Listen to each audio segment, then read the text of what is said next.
Bienvenido a En Pocas Palabras, el podcast de investigación y divulgación de UNIR. Presentado por Adrián Suárez. Hola a todos, muy buenas. Estamos en un nuevo episodio de En Pocas Palabras, el podcast en el que traemos investigadores de primerísimo nivel para que nos aterricen sus conocimientos y podamos conocerlos más a fondo. Y hoy me gusta mucho este programa porque inauguramos algo nuevo en Pocas Palabras, que es hablar de un libro. Y vamos a hablar del libro Juana I, la Reina Cuerda, que es un libro que me ha encantado, que me ha tenido enganchado desde que lo empecé hasta que lo acabé. Y traigo a María Lara, profesora titular de universidad y escritora, y a Laura Lara, profesora titular de universidad y también comunicadora en radio y televisión, además de escritora. ¿Qué tal? ¿Cómo estáis, María, Laura? Hola, encantadas de estar en tu espacio. Además, pues bueno, que tenemos poco tiempo y el título del programa también habla de pocas palabras, pero lo bueno si breve dos veces bueno. Sí, justo. Pero bueno, buenos días, gracias. Hablamos de brevedad, pero el libro no es para nada breve. Es un libro que, aunque tenga una lectura más ágil de la que puede parecer, tiene mucho trabajo detrás, mucha investigación. Me gusta mucho cómo vais del dato más puro a de repente, ¡pum!, un giro como más novelesco, que metéis de repente un guiño que está muy bien trabajado. Y yo lo primero que tengo que preguntaros es cómo os habéis repartido el trabajo, cómo habéis estructurado la tarea de crear este libro, porque Laura, sé que apareces como prologuista, pero creo que has hecho algo más que prologar el libro, ¿no? ¿O me equivoco? María es la autora del libro, es decir, ella es la autora 100% de la obra. Yo tuve el honor de que María me concediera el escribir el prólogo del libro, que me invitara a ello, y después pues también tengo el honor de participar en las conferencias como presentadora de María. Pero todo el mérito de la investigación es absolutamente de María, una investigación que ha realizado en Estados Unidos, en Harvard, como fellow, en distintos países de Europa, porque como María me explica, es decir, yo soy discípula de María en Juana I, la Reina Cuerda, en esta materia de su especialidad, pues realmente Juana fue la abuela de Europa, abuela, bisabuela, tatarabuela, es decir, que toda su descendencia acabó emparentada con las casas reales europeas, principales y no principales, con todas. Estando como profesora Erasmus Plus en Polonia, bueno, antes también en Suecia, en Cerdeña, fuimos siguiendo el rastro de Juana, porque aunque en estos momentos estuviéramos centradas en impartir docencia y en otros temas de investigación, pues pareciera que Juana aparecía al encuentro de María.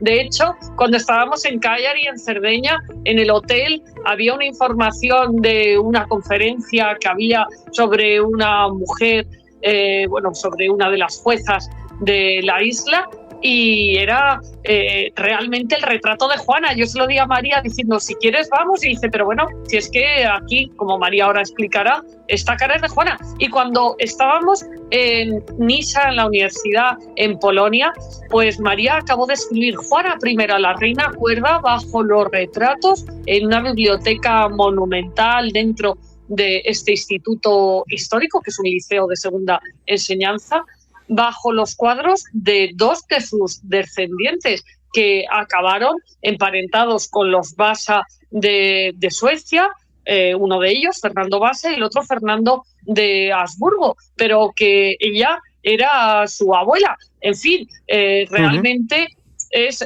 sorprendente cómo María ha dado un vuelco a la investigación, es un vuelco valiente a la historiografía de 500 años, una historiografía hasta ahora pues escrita desde la perspectiva de los hombres, de la ahí te iba a decir. Sí, exactamente, Laura. No quiere decir que nosotras queramos aplastar a los hombres porque ellos le hayan hecho daño a Juana. No, los hombres también están muy bien, pero me gusta mucho cómo María, cómo has abordado esta investigación y cómo pones el foco y el manifiesto en la importancia justamente de investigaciones hechas por mujeres, porque yo estaba leyendo tu libro y estaba pensando, Dios mío, es que tienes razón, es que todo lo que yo leí cuando estaba en el instituto era todo con la perspectiva de los hombres, todo con la autoría de los hombres, y claro, yo como un niño que estudiaba en el Instituto de Historia no me estaba dando cuenta justamente de esto, ¿no? De este enfoque al final tan machista y tan patriarcal que hay en la historia, y lo importante que es que haya mujeres como tú que están investigando esto y que le dan otro enfoque muy válido. Y me encanta además cómo refutas y cómo contradices fuentes y le dices, no deberíamos tener tan en cuenta que tanta razón no tenía, ¿no? Me gusta mucho esa parte, María. Es verdad. Bueno, me sumo a las palabras de Laura y le agradezco a Laura toda la ayuda durante estos años en los que decidí realizar la investigación biográfica sobre Juana I, la reina cuerda, y me metí en una empresa tan arriesgada como es quitarle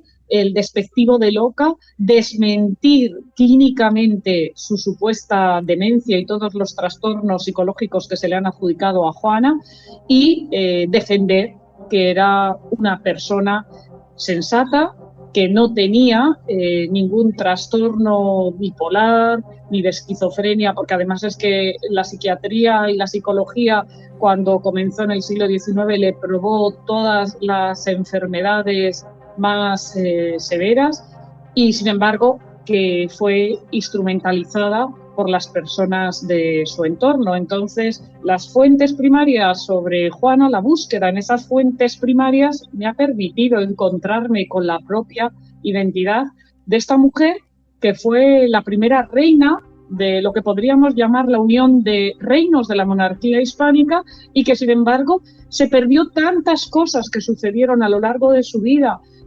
Por ejemplo, la llegada de Hernán Cortés al territorio de los aztecas, la llegada de Pizarro al imperio inca, la primera vuelta al mundo de Magallanes Elcano, la revolución científica, la reforma protestante. ¿Cuántas cosas pasaron hasta que fallece en 1555 y, sin embargo, estuvo encerrada desde que era una veinteañera hasta que fallece, siendo una mujer de 75 años en Tordesillas? Mira, quería leer unos cuantos párrafos de tu libro para ir introduciendo esta idea de Juana y por qué se decía que estaba loca, porque al final demostramos que es cuerda. En la página 62 dices: Juana no estaba destinada por la línea sucesoria a heredar Castilla. Tampoco le salió bien a los reyes católicos la boda de Juana. Se convirtió en un juguete de su esposo. No congeniaron nunca yerno y suegro. En definitiva, los reyes católicos no triunfaron en el hogar borgoñón, que nunca visitarían, pero sí a medio plazo a lograr instaurar una nueva dinastía en la península ibérica, la estirpe del águila con dos cabezas. Y con esto quiero introducir un poco la idea de por qué quisieron volverla loca. Y es un tema que a mí me pregunté durante todo el libro, porque en realidad, al final, ella venía de Isabel la Católica, que era una mujer, como la describes, empoderada, feminista, que incluso había montado, que me gustó leer eso, la Espuela Docta, este grupo, ¿no?, de sabias. Entonces, claro, me cuesta mucho entender cómo con un pasado, con un background que era como más progresista, de repente a Juana se la tumbó tanto. Sí, porque a Isabel la Católica se le permitió llevar a cabo más o menos una vida que ella elegía. Es cierto que su hermanastro, Enrique de Trastámara, porque tuvo que luchar a la muerte de este contra su propia sobrina o supuesta sobrina, Juana la Beltraneja, la Guerra Civil Castellana, el final de la Guerra de Granada. Pero claro, la vida imposible, como se le presentó a Juana, no fue así la existencia para Isabel. A Isabel se le permitió tomar decisiones, elegir a su esposo, a su primo segundo, Fernando de Trastámara, el heredero de Aragón. Se casaron a escondidas en Valladolid, sí, porque Enrique, el hermano de Isabel, no permitía esa boda. Él cruzó la raya de Aragón vestido como mozo de mulas para ir a encontrarse con Isabel, y en el Palacio de los Viveros de Valladolid se casan, empiezan a tener una familia. Isabel es dueña y soberana de sus territorios y de sus actos, mientras que Fernando es dueño de los de Aragón. Sí.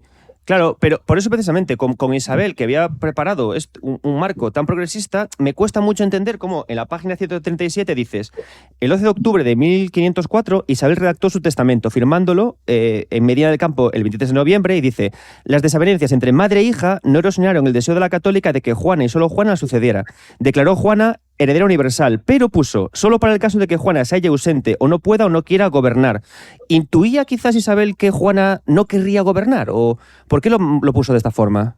¿Había desavenencias? Pues Isabel, había personas que habían calentado la cabeza a Isabel la Católica contra su hija, contra Juana. Desde los confesores, como explica María Juana I, la reina cuerda, el cardenal Cisneros fue nefasto con Juana. Ese fue malo, ¿eh? Ese fue malo. Sí, ese fue muy malo con Juana. Fundaría la Universidad de Alcalá, cuna del humanismo, la Reforma franciscana, en fin, fue regente, capitán general de África, también en la faceta militar, regente de Castilla, pero con Juana se portó muy mal, porque Isabel la Católica le calentó la cabeza diciendo que su hija era inhábil para reinar porque tenía una demencia, una debilidad mental que le imposibilitaba para el cargo. Entonces, Isabel la Católica, cuyo proceso de canonización está abierto, de beatificación, en primer lugar, pues era una mujer muy piadosa y se dejaba llevar por los confesores y por la religión católica. Todavía no había surgido la Reforma protestante. Entonces, cuando el cardenal Cisneros le dijo eso, Isabel la Católica lo creyó como si se lo dijera el mismo Dios. Y, por otro lado, profesores que había tenido Juana, como Pedro Mártir de Anglería, crearon la leyenda negra de Juana. Es decir, es tanto en el siglo XVI el confesor como quien tenía acceso a tener un profesor, una mujer, eran las personas más cercanas con las que podría hablar, mucho más que con su cónyuge que le habían buscado y se lo habían impuesto. Y esas dos personas le fueron desleales a Juana. Claro, entonces entiendo que en esta época, yo es por aterrizar esta época, porque, jolín, yo no soy historiador, no conozco esto, entiendo que aunque planteáramos a una Isabel que tuvo grandes maestros y también planteáis que tuvo también maestras, era tal el machismo institucional que pese a todo la voz de un hombre pesaba más. Para mal, vaya, en este caso. Sí, pues como lo que se dice actualmente, la testificación en los juicios en el mundo islámico, de la interpretación del Corán, la Sharia, es decir, que hay que llevar un grupo de mujeres para ver si su opinión vale como la de un hombre, y aún así no vale. Algo triste, o sea, y totalmente misógino. Pero en el siglo XVI pasaba eso, y es algo que ha sucedido, pues lamentablemente, pues casi hasta nuestros días. Hasta 1981 una mujer no se pudo abrir una cuenta bancaria en España si no había un hombre detrás, aunque fuera su primo lejano. Es decir, que Juana, como dice María, ha sido víctima de psicólogos, de psiquiatras que le han probado todas las enfermedades y síndromes cuando no tenía ninguna. Una mujer que, a pesar de llevar casi 50 años en el cautiverio, podemos decir, porque no estaba presa, pero realmente no era libre. En Tordesillas nunca intentó suicidarse. Es decir, en estos tiempos en los que se habla de la inteligencia emocional, de la autosuperación, de la alegría, de estar con la autoestima por lo alto, ella intentaba inflar esa autoestima a base de su resignación, porque hasta se llegó a decir que estaba endemoniada, cuando era una mujer unida a Dios, y sus últimas palabras, que María puede ahora decirnos, fueron vinculadas a Jesucristo en ese Viernes Santo, ese 12 de abril de 1595, cuando fallece, y se le niega la comunión. Sí, la confesaron, pero le negaron el viático. Claro, con eso que comentas, Laura, también es un tema, porque en la página 150 comentas, a Juana no le debieron parecer bien estas cláusulas, pero quizás empezaba, dice, a sentirse demasiado harta como para protestar. Estaba entrando en la inercia de la bulia, de la pasividad, del desinterés y de la falta de voluntad. Esto es otra cosa que veo con la obra, claro, que yo estaba leyéndolo y cada vez que leía un trozo, iba yo a mi pareja y le decía, pero Juana, ¿por qué no protestas? Juana, ¿por qué no dices que está todo fatal, no? Al final claro, ¿cómo? O sea, no hay registros de que Juana dijera, no me parece bien. Que dijera, por Dios, os voy a quemar a todos en la hoguera como hizo mi madre con la Inquisición. No hay registros de Juana protestando. Pues le pasó lo de protestar una mala factura, y es que cuando ella protestaba, por ejemplo, cuando era adolescente, su madre había puesto maestras para todos sus hijos y solo tenía un hijo varón, el príncipe Juan, que fallece en Salamanca y que era el que se casó con la hermana de Felipe el Hermoso, es decir, que eran un hermano y una hermana casados en esas alianzas diplomáticas de los reyes católicos. Pero la cuestión es que cuando ella protesta, no se le deja expresar su voluntad. Llega a organizar alguna huelga de hambre porque, por ejemplo, Isabel la Católica, después de que ya hayan nacido algunos de los hijos de Juana, ya tuvo 6 hijos, pues algunos estaban en los Países Bajos, como Carlos, el heredero, el futuro Carlos V. Otros estaban en España, como Fernando, que nace en Alcalá de Henares. Y claro, Juana tiene que inventar eso de la conciliación laboral, porque ella es princesa de Asturias, va a ser reina de Castilla y Aragón, pero quiere estar con sus hijos. Y los padres de Juana y el padre de Felipe el Hermoso, porque su madre, María de Borgoña, ya había fallecido, inventaron otra cosa, lo de ser abuelos en un tiempo en el que el afecto hacia los hijos o los nietos no estaba inventado. Bueno, pues Maximiliano de Austria tiene afecto hacia sus nietos y los reyes católicos tienen afecto hacia sus nietos. Y es muy bueno, pero es que acaparaban tanto a los hijos de Juana que no le dejaban a ella estar con ellos. ¡Ostras! Entonces, Isabel la Católica llega a inventar que hay guerra con Francia, o a exagerar tempestades o inclemencias meteorológicas. Claro, nunca llega el momento de que Juana cruce los Pirineos. Felipe se ha quedado solo en los Países Bajos, entonces los cortesanos dicen que se quiere ir porque tiene celos de a ver con quién está Felipe allí, como tenía tantas amantes. Pero Juana lo que verdaderamente quiere es estar con sus hijos y llevarse a sus hijos de la península ibérica a Flandes o traerse a los de Flandes a la península ibérica, pero los abuelos no lo permiten. Y claro, es que nunca se le permite establecer unas normas de cómo quiere guiar su vida. La frase de que le comieron la merienda, en muchos frentes, sus padres, su marido, posteriormente le come la merienda también su hijo.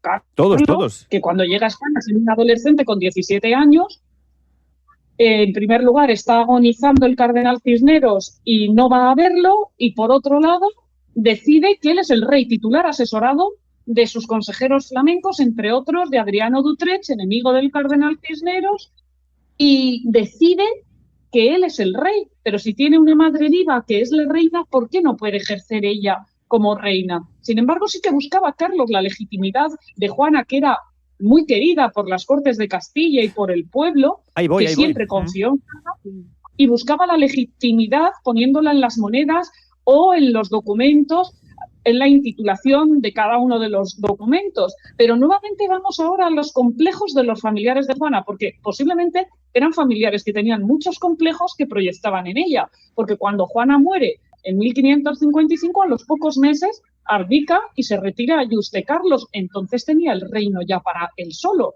porque no quiere gobernar en solitario. Claro, es que esa es otra parte que me pareció muy curioso, ¿no? Llegado un momento del libro, explicas que la gente que le apoyaba, los nobles, hasta van a hablar con ella y le dicen: Juana, por Dios, gobierna, que estamos todos contigo. Y ella, que les dice muy buenas palabras, pero que ni firma nada ni hace nada. Es decir, ella tenía el apoyo.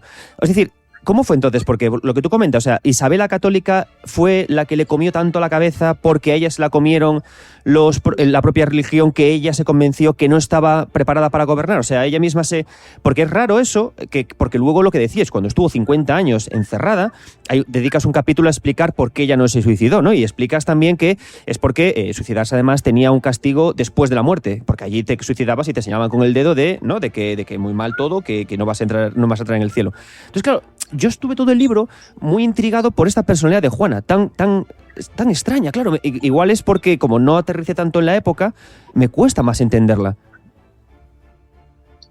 Pues yo entiendo a Juana desde la perspectiva de la riqueza de su mundo interior. Pasa muchas zancadillas, muchas dificultades, con su madre, con su padre, con su marido, que antes de ser proclamados príncipes de Asturias ya está acuñando monedas con su efigie en los Países Bajos. Empieza a darse cuenta de que le ponen una fama de loca, y en el momento que se queda viuda, en 1506, porque fallece en Burgos Felipe el Hermoso, no se sabe si porque vio a fría después de hacer ejercicio, porque lo intoxicara presuntamente su suegro Fernando el Católico. Bueno, cuando ella se queda viuda, tiene ahí los meses de máxima libertad para ella, porque como su padre todavía, entre las campañas en Italia y estar por Andalucía, no se había metido en los asuntos de gobierno, ella tiene, digamos, el gobierno en solitario, y no es normal que si una mujer tiene mucho apego a su marido, como decían de Juana, pues que en el momento que se quede viuda se sequen las lágrimas y empiece a tomar decisiones y emita pragmáticas y textos jurídicos para gobernar y facilitar las cosas al pueblo. Muestra una mente muy lúcida. Claro.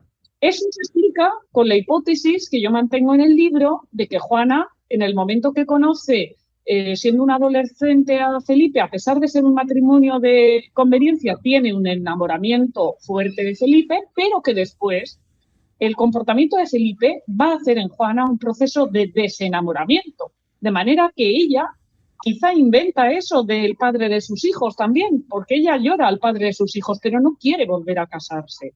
Y no siente esa extrañeza o esa actitud de apego desmedido que lamentablemente luego su profesor Pedro Mártir de Anglería pone en los relatos cuando ella manda desenterrar el cadáver, porque manda desenterrar el cadáver de Felipe por una razón de peso, y es que no quiere volverse a casar, y su padre, Fernando, ya le ha puesto como futuro marido al suegro de su hermana, Catalina de Aragón, que se ha quedado viuda del primer hijo del rey de Inglaterra, pero que ahora, después, bueno, pues será casada con Enrique VIII, el que acabará repudiándola y se iniciará la reforma anglicana.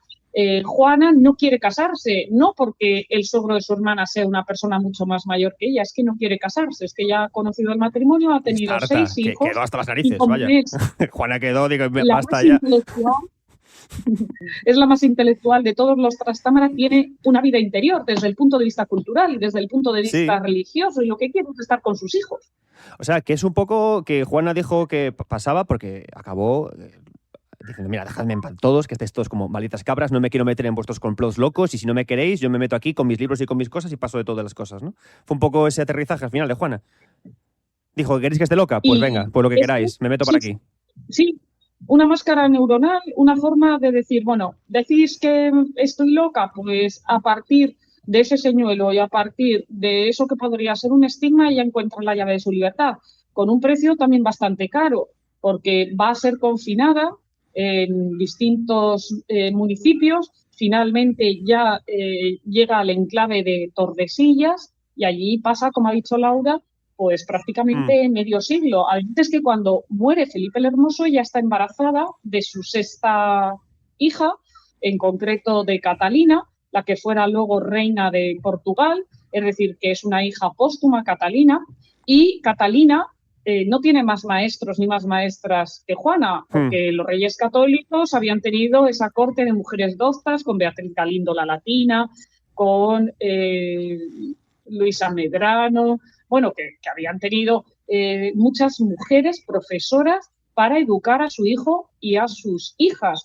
Los reyes católicos, sin embargo, Juana va a ser la maestra de todas las disciplinas, de ciencias naturales, de lo que llamaríamos ciencias sociales, lenguas vivas, lenguas muertas, y en el momento que se tiene que casar esa chica que ha sido educada en exclusiva por su madre, todas las cortes quieren que Catalina se case con el candidato de su trono. Finalmente es reina de Portugal y es como una madre para los portugueses. La inteligencia emocional de Juana la llevó a vivir en Tordesillas encerrada con su hija, vendiéndole a su hija que no era tal drama, y que, sin embargo, podían vivir juntas un mundo feliz, porque en 1525, cuando se tiene que ir, porque Carlos V ha decidido que su hermana se case con el rey de Portugal, Catalina no quiere separarse de su madre. Catalina es feliz viviendo con su madre. ¿Se puede ser feliz en un cautiverio? Bueno, esto nos recuerda a la película de La vida es bella, cuando el padre y el hijo están en el campo de concentración y el padre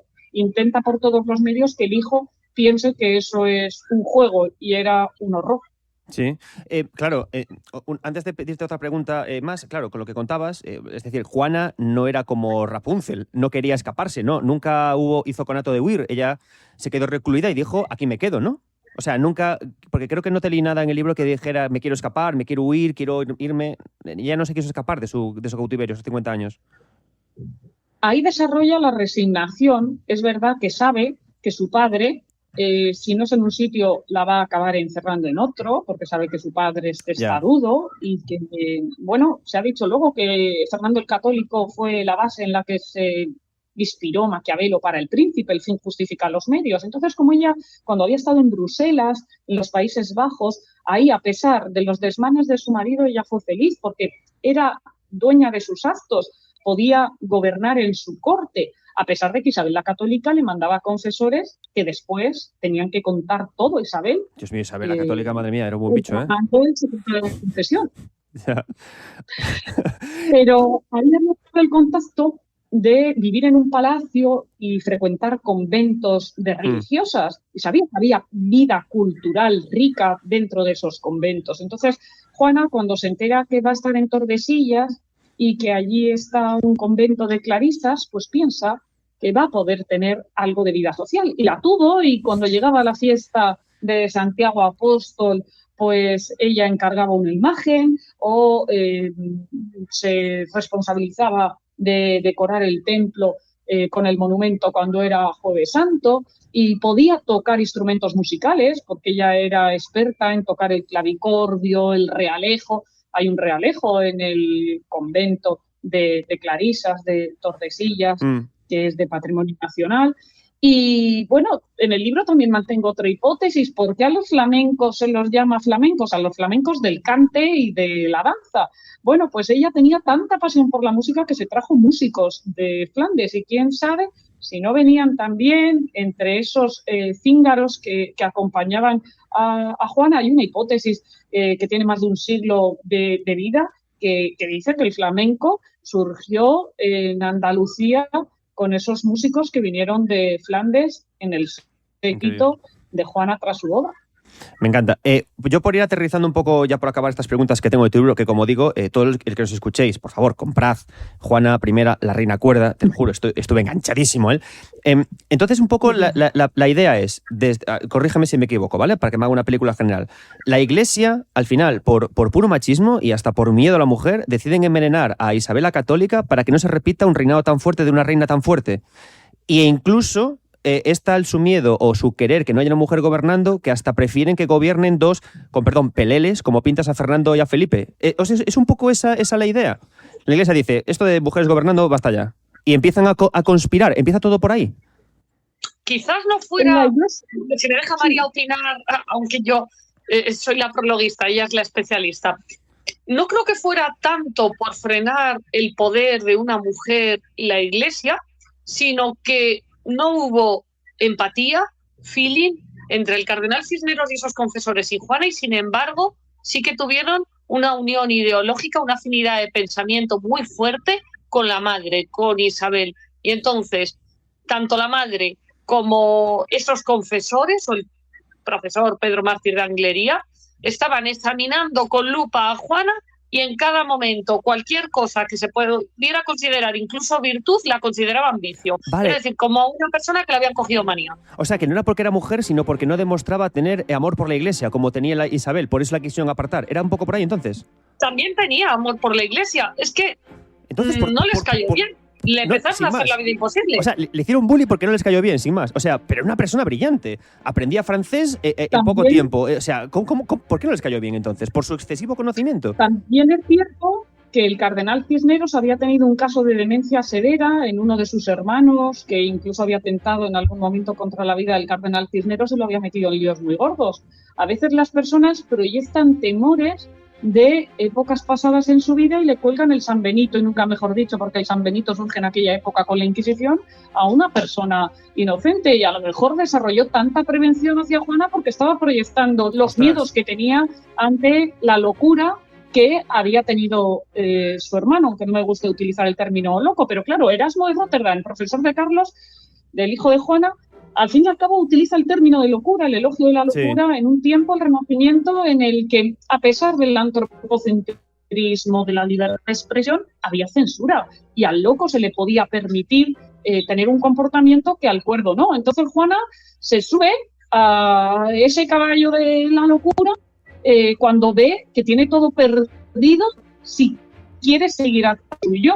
Y entonces la autoafirmación del yo se va a producir verdaderamente en ese confinamiento, en esa clausura, donde ella lamentablemente sufre hasta violencia física de las guardesas o de las criadas puestas por los marqueses encargados de controlar su casa real. Se agarraban a la idea de la madre de Isabel la Católica, que se decía también que había tenido problemas mentales. Bueno, en la época no se llamaba así, se llamaba simplemente locura.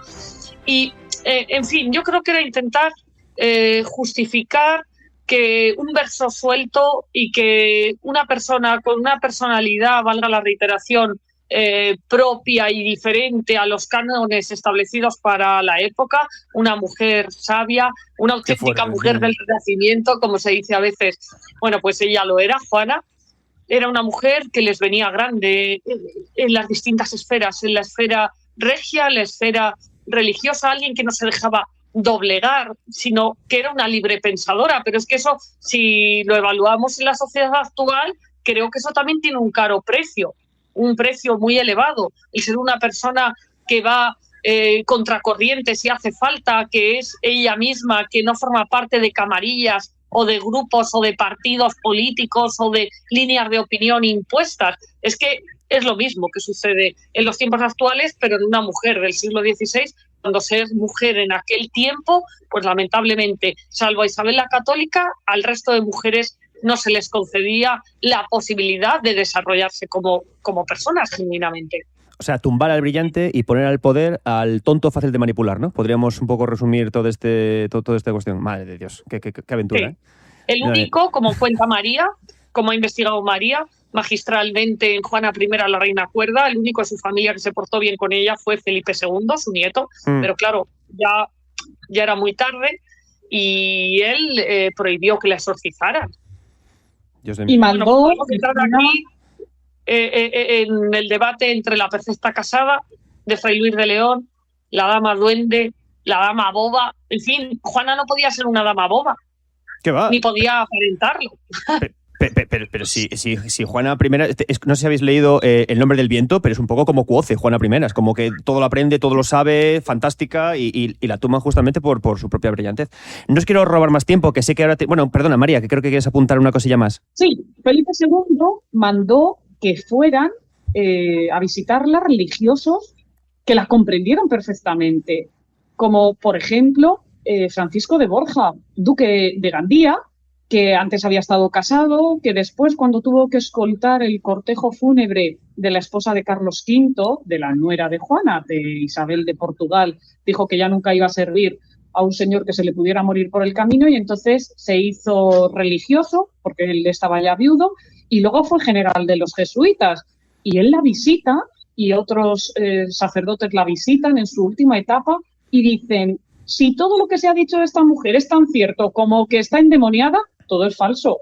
Esta mujer es una niña, tiene un pensamiento en estos momentos de inocencia, de ilusión a pesar de las calamidades que ha pasado, a pesar de las tristezas, y decían que le provocaba compasión a cualquier persona que la mirara, porque claro, en el momento que iba a fallecer, ya con más de 70 años, en el momento que cogía a una persona que le diera confianza y que ella viera que podía hablar con esa persona, pues le contaba su vida, porque es que llevaba años sin hablar con nadie. Simplemente eso, hablar, comunicarse con alguien, no podía con su entorno inmediato, porque eran esas criadas que la maltrataban. Y al final se marchó de este mundo, no era vengativa, por eso no dio un puñetazo en la mesa para defenderse, pero se marchó de este mundo. Aunque los comuneros se lo pusieron en bandeja, el poder dar un golpe de timón. Vamos a liarla, Juana. Y rescatar a España de las manos de Carlos, como luego se vería con todo el tema de los tercios desarrollado en el 16, en el 17, pero que fue una sangría tanto de personas como para las arcas españolas, el camino de Milán a Bruselas sin pisar Francia porque estaba el enemigo. Increíble, increíble. Pues al final de su vida, esa frase que decías de título hoy de esta conversación de vamos a liarla, Juana, pues no. Al final la frase mía estrella, la que llevo repitiendo es: Juana, ¿cómo te la han liado? Bueno, pues entonces ella al final pensó vamos a liarla, Juana, hablándose a sí misma, porque al final, cuando está agonizando, ella sus últimas palabras fueron: Jesucristo crucificado, venga conmigo. Falleció cuando empezaba el Viernes Santo, el 12 de abril de 1555, y cuando los flagelantes y las procesiones que ya se celebraban en aquellos momentos, pues empezaban a conmemorar la muerte de Cristo. Realmente su vida había sido un calvario, con muchas estaciones, más de 14 estaciones del calvario, de la penitencia que había sido su vida.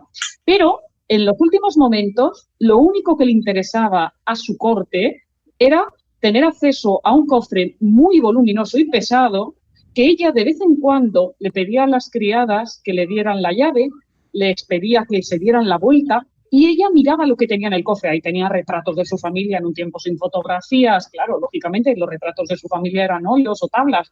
Tenía sus joyas, relicarios, porque era de la coleccionista de muchas cosas, tenía tapices y solo le interesaba a su séquito tener ese cofre. Bueno, en el momento que fallece, aparece la llave, que era lo más difícil, porque la llave la podría haber escondido ella en cualquier momento. Aparece la llave, pero no está el cofre.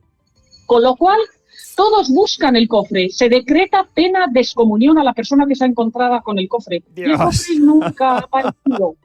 El cofre de Juana, ¿eh? Al final, Dios mío, Juana, qué maravilla. Bueno, no quiero robarnos más tiempo, que ya escucho, María, la campana de que te toca otra clase.